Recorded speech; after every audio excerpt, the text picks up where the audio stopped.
Hello and welcome to the Future of XYZ. This week we are speaking with my INSEAD classmate, Pieter Delbaere, from live from Belgium. Pieter, thanks so much for joining us on Future of XYZ.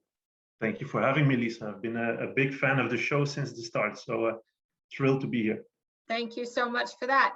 And we're going to be talking about a subject you know a lot about as a second-generation business leader in your family's crops fruit company, doing almost exclusively frozen fruit, but $50 billion or 50 billion euros, I should say, worth of business, a global supply chain, global distribution. It's pretty impressive. So speaking about the future of fruit. Thank you. Interesting subject indeed. I think as we were checking things out in the beginning, you were talking about how who would have thought when we were back getting our MBA, you know, a better part of a decade and a half ago, you would be following climate change, for instance, so closely that you've effectively become a fruit farmer.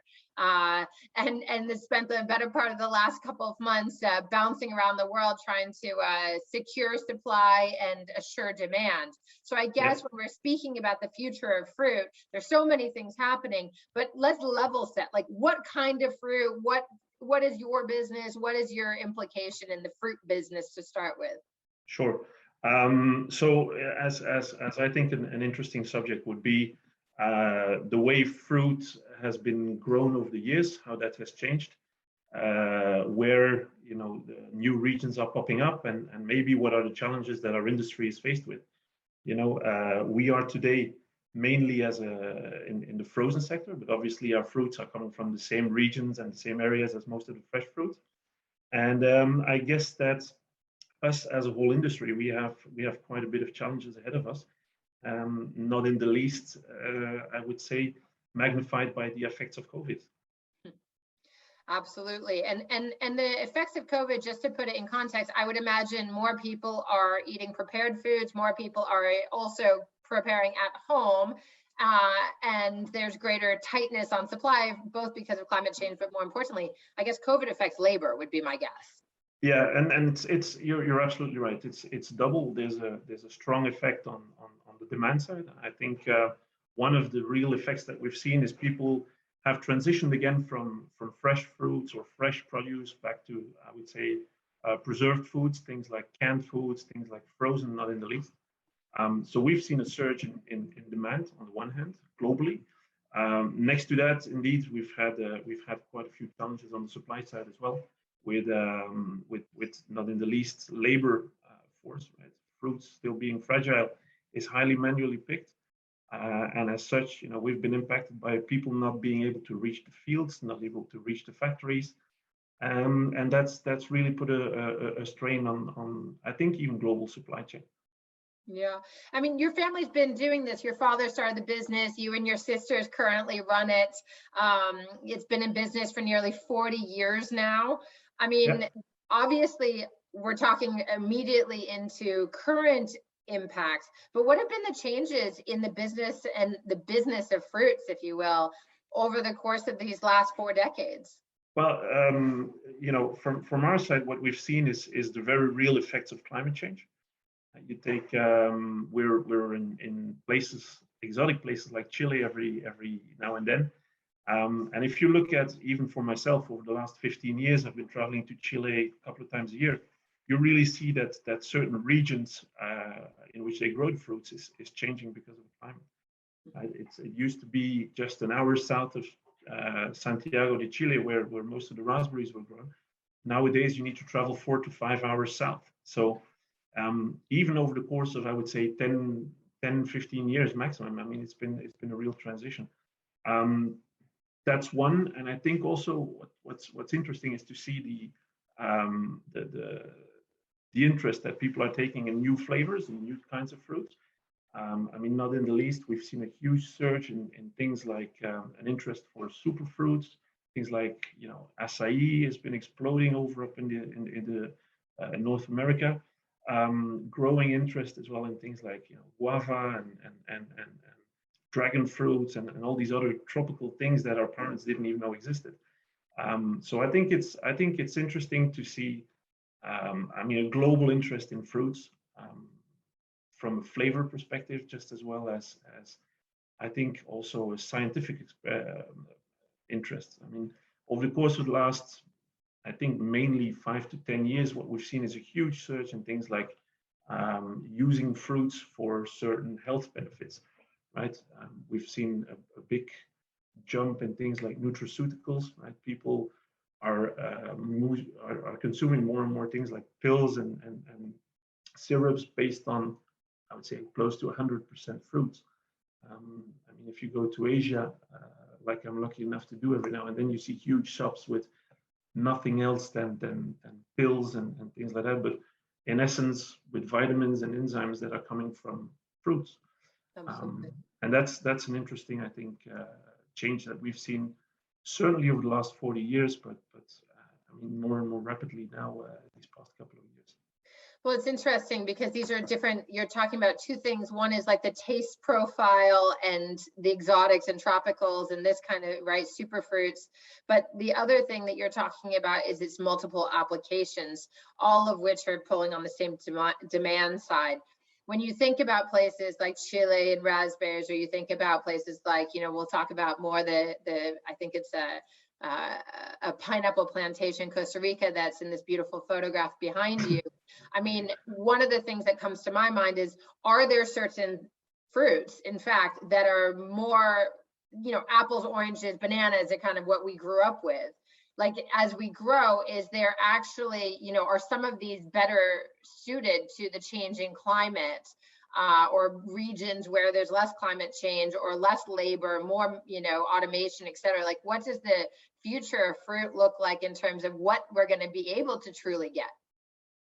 Interesting topic you raise. You speak about automation.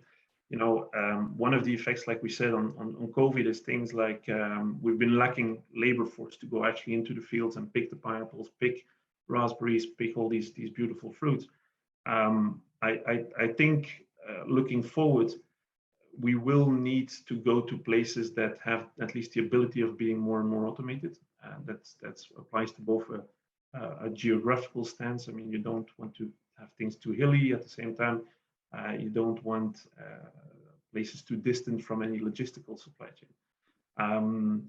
But in terms of what people will continue to consume, I think it will simply be, or it will actually be, a increase in a trend which we are already seeing now, which is, on the one hand, people want to buy locally, and at the same time, people want to experience new flavors and things like that. So I think fruits, like many things in life, is a topic of contrast, right? I mean, you're drawn with, at the one hand, you know, things like carbon reduction or carbon emission reduction, and therefore eating organic strawberries, ideally from the farmer around your corner. And at the same time, you know, you want to taste the guava coming from Thailand. And I think that's where the future will bring us as well, is how do you combine these two? How do you make sure that you can actually marry an interest for reduction of ecological footprint, and at the same time, you know, keep on trying new things. Climate change, unfortunately, is like I said, is very big reality, and it's one that we are struggling with, not only on the farm level, but also in terms of demand. You know, people are becoming more aware. People are becoming more critical about what they consume, as shown in some of your, I mean, previous chats. I think it was with Joe Dickens about food labels. People are informed, and that's a good thing. And I think that is, one of the big trends that we are seeing. Right? People want to be informed. They want to know where the fruits come from. They, right? You're speaking about sustainability, and I know I'm throwing everything at you right now, but sustainability is also something which is very closely linked to fruits. I mean, whether it's cocoa, whether it's coffee, whether it's any kind of fruit. You know, bananas have been huge when it comes to negative as well as good publicity about sustainability. And yeah, I think sustainability is going to be a real driver of what gets consumed in years to come, and probably decades to come. Well, and I think it's, as we'll go back to our basics of business in the MBA, supply and demand, right? The more supply, the lower, basically it's a cost ratio, right? I mean, there are Yeah. multiple ways you can get this, but if you have a bigger supply and lesser demand and you can satisfy it, the price can go down. What you're talking about here is probably a price increase on the things that are more exotic or difficult to come by, the things that we can mass produce. But if I think about what that means, right, in terms of sustainability for the industry at large, we'll get into specifics of the fruits, but what are the kind of the top three things? Obviously, I mean, you've mentioned a number of countries where fruit is grown, and obviously I grew up in California. There's lots of, production in the Central Valley, et cetera, but a lot of fruit around the world is coming in like less developed countries, right, where labor is cheap and land is abundant, and, sustainability is really important there, but maybe their infrastructure isn't there. What are the top three things, if you were to just say, for fruit specifically, that you think are really important for the industry at large to implement over the course of the next few years to be able to make sure that we can secure this demand? Yeah, you're absolutely right. And like I said earlier, I think it's a matter of contrast, right? I mean, fruits is considered a possible way to increase the standard of living for some people. I mean, you go to Serbia, there's literally hundreds and thousands of farmers that basically have to live of whatever they can, harvest over the course of these 6 weeks. And at the same time, that's the beauty of the model, because you sustain the whole population at the same, or part of the population. At the same time, it's also the fidelity of the system. I mean, once these people become older, once their children refuse to come to the farms to pick the raspberries together with their parents and grandparents, I mean, that's a potential business model that completely dies out. So, I talk about this with lots of big multinational customers. Basically, the difficulty and the one thing to solve is, how do you not forego on the sustainable development part of it, while at the same time pushing automation, not just on the factory level, but also in the fields, right? I mean, like we said in the beginning, I do believe our biggest challenge in this industry will be finding sufficient labor, sufficient people to actually go into the fields and pick the fruits. And yeah, therein I think really lies our biggest challenge. It's one where a lot of big players are looking into, without naming them, but some of the biggest FMCG players in the world are struggling with this topic, yeah. and so are we. So I think that is one of the big challenges ahead for us. Two is definitely going to be climate change, definitely.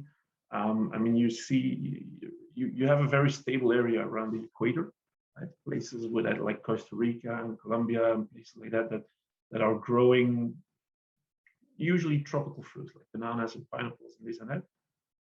But all the red fruits, all the more fragile fruits are severely suffering. I mean, you take California. California has been suffering for the last 5 years. They've been severe drought for 4 of them. So that puts stress on an entire business, on an entire industry. And yes, for sure, supply and demand will have then an impact, a corrective impact through pricing, as we've both learned in lesson number 1 in microeconomics.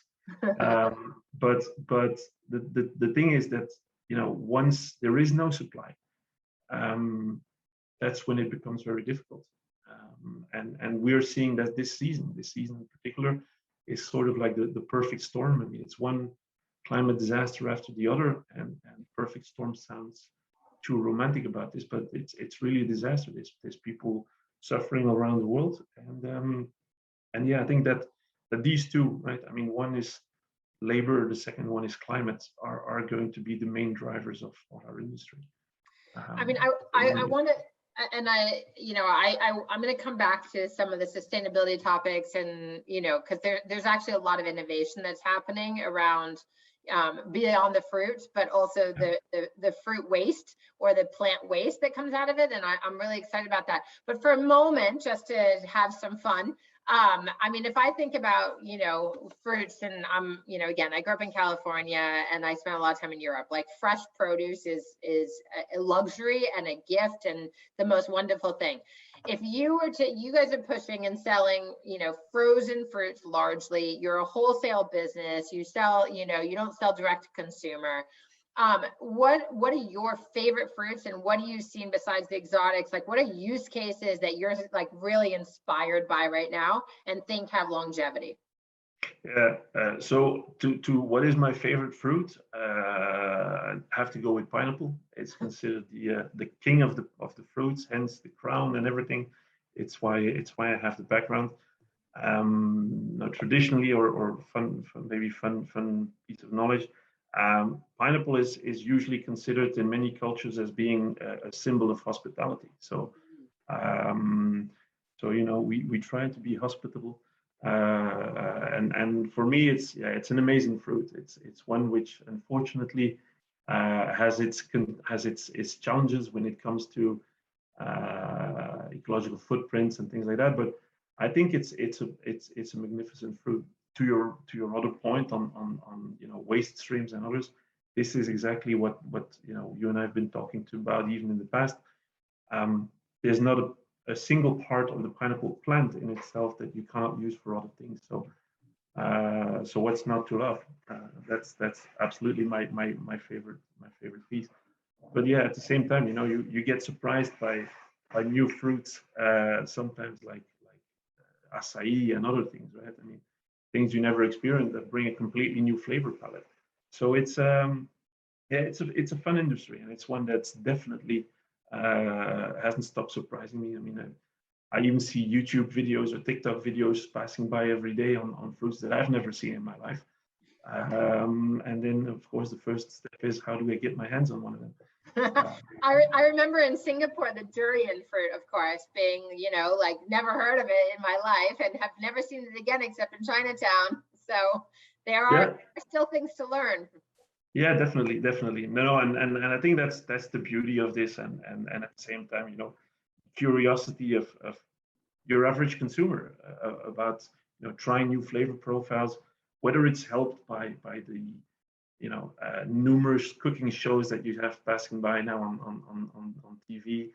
Baking, home baking is a real huge trend, and one of the main ingredients there is fruit. So people are experimenting, and I think that's a good thing. That's a really good thing.